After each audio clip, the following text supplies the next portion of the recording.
Americans for Tax Reform has a pledge they ask candidates for governor to sign.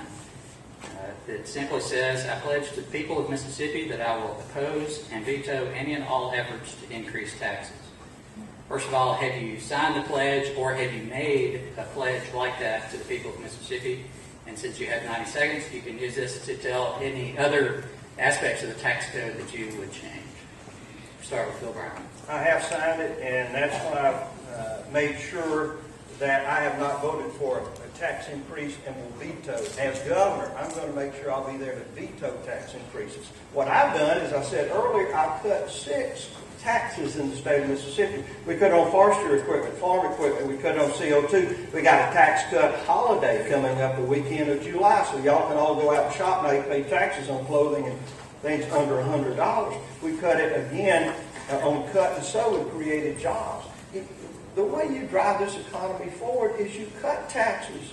President Rankin told us that, didn't he? Certainly, if we can cut taxes on businesses, they will grow. Now, if you want to kill something, you increase the tax on it, and that will start diminishing it.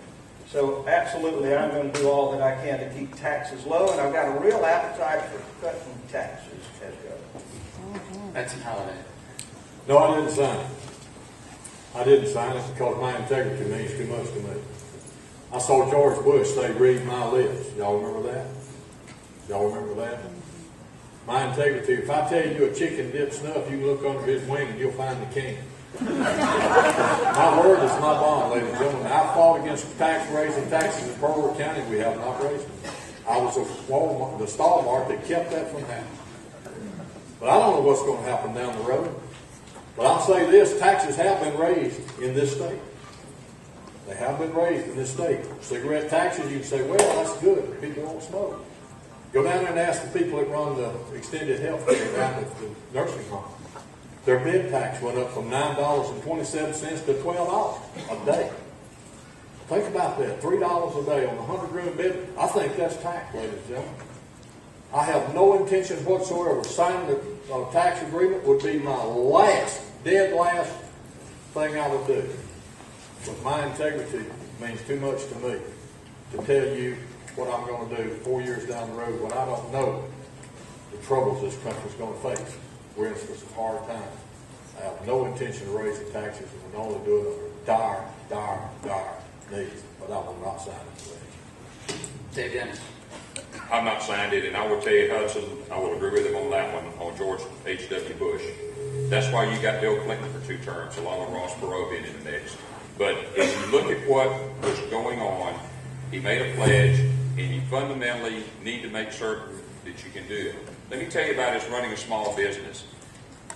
In April, unemployment compensation doubled. Was the tax raised? No, we didn't raise taxes at the state level. We took the level that you pay in, and every person that runs a business in here knows exactly what I'm telling you. Because beginning with the first quarter of 2011, which you pay in on April 15th on your unemployment compensation, it doubled. It literally doubled.